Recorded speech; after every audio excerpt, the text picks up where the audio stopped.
आज हम यहोशू की पुस्तक में चौथे अध्याय का अध्ययन करेंगे। जब उस सारी जाति के लोग यरदन के पार उतर चुके, तब यहोवा ने यहोशू से कहा, प्रजा में से 12 पुरुष अर्थात गोत्र पीछे एक एक पुरुष को चुनकर यह आज्ञा दे, तुम यरदन के बीच में जहाँ याजकों ने पांव धरे थे वहां से 12 पत्थर उठाकर अपने साथ पार ले चलो, और जहां आज की रात पड़ाव होगा वहीं उनको रख देना।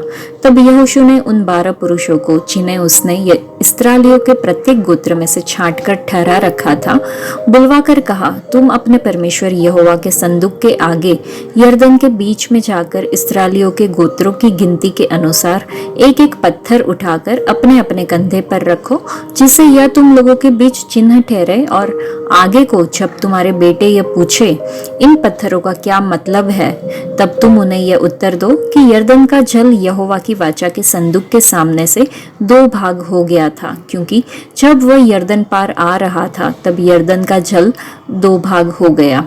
अतः वे पत्थर इस्राएल को सदा के लिए स्मरण दिलाने वाले ठहरेंगे।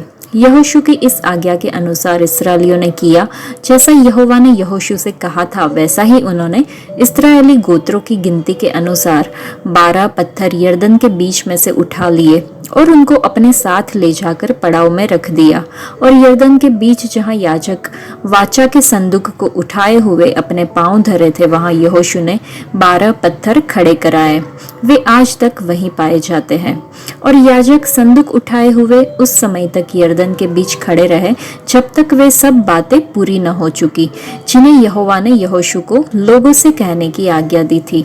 तब सब लोग फुर्ती से पार उतर गए, और जब सब लोग पार उतर चुके, तब याजक और यहोवा का संदूक भी उनके देखते पार हुए।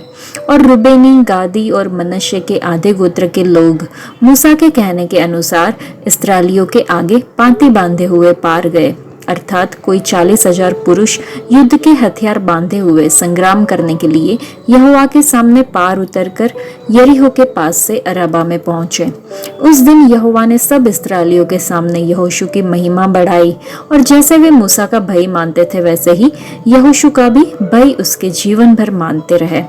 तब यहोवा ने यहोशू से कहा, साक्षी का संदूक उठाने वाले याजकों को आज्ञा दे कि यरदन में से निकल आए। तो यहोशू ने याजकों को आज्ञा दी, यरदन में से निकल आओ। और ज्यों ही यहोवा की वाचा का संदूक उठाने वाले याजक यरदन के बीच में से निकल आए और उनके पांव स्थल पर पड़े, त्यों ही यरदन का जल अपने स्थान पर आया और पहले के समान तटों के ऊपर फिर बहने लगा। पहले महीने के 10वें दिन को प्रजा के लोगों ने यरदन में से निकलकर यरीहो की पूर्वी सीमा पर गिलगाल में अपने डेरे डाले। और जो 12 पत्थर यरदन में से निकाले गए थे, उनको यहोशू ने गिलगाल में खड़े किए।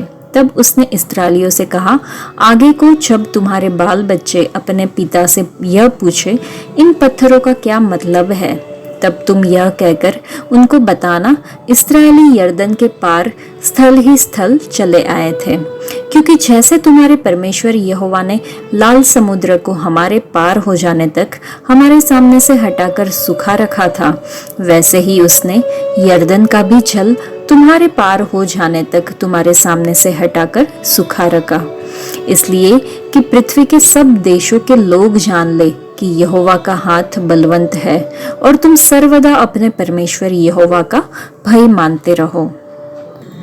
यह जो यहोशू की पुस्तक है, यहोशुआ के नाम का अर्थ है गॉड इज साल्वेशन। उस व्यक्ति का उचित नाम था जिसने परमेश्वर की आज्ञा के तहत वादा किए गए देश पर विजय के लिए इज़राइल के बच्चों का नेतृत्व किया था। परमेश्वर इज़राइल के बच्चों से किए गए अपने वादों को पूरा करने में विश्वास योग्य है। परमेश्वर के कानून और उसकी आज्ञाओं का पालन करके और यहोशू के नेतृत्व और परमेश्वर के हस्तक्षेप के माध्यम से इस्राएल के बच्चों को वादा की गई भूमि विरासत में मिलेगी। यहोशू ने प्रभु यहोवा को अपने सेनापति के रूप में चित्रित किया है, जो अपने लोगों को विजय युद्ध में ले जाएगा यदि वे उस पर भरोसा करेंगे और आज्ञा मानेंगे। यहोशू के नेतृत्व में इस्राएली यरदन नदी के पूर्व की ओर मृत सागर के उत्तर से वादा किए गए देश में प्रवेश करने के लिए तैयार थे। भूमि में प्रवेश करने पर उन्हें कनानियों और एमोरियों से मिलना था, जो लगभग 500 साल पहले वहां बसे थे और उनके पास शहर राज्यों की एक स्थापित प्रणाली थी। इसराइलियों को जिस इलाके का सामना करना था उसमें उबड़ खाबड़ बंजर पहाड़ और उपजाऊ खेत शामिल थे। परमेश्वर सचमुच वचन पालक है। जैसे वे इसराइलियों के प्रति वफादार और उपस्थित थे, वैसे ही वे हमारे लिए भी है।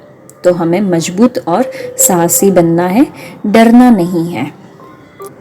वचन में इस अध्याय में हमने देखा लिखा है, ताकि वे तुम्हारे लिए एक निशानी ठहरे जब तुम्हारे लड़के आने वाले समय में पूछे कि इन पत्थरों का मतलब क्या है। इज़राइल ने यरदन को पार करके वादा किए गए देश में प्रवेश किया।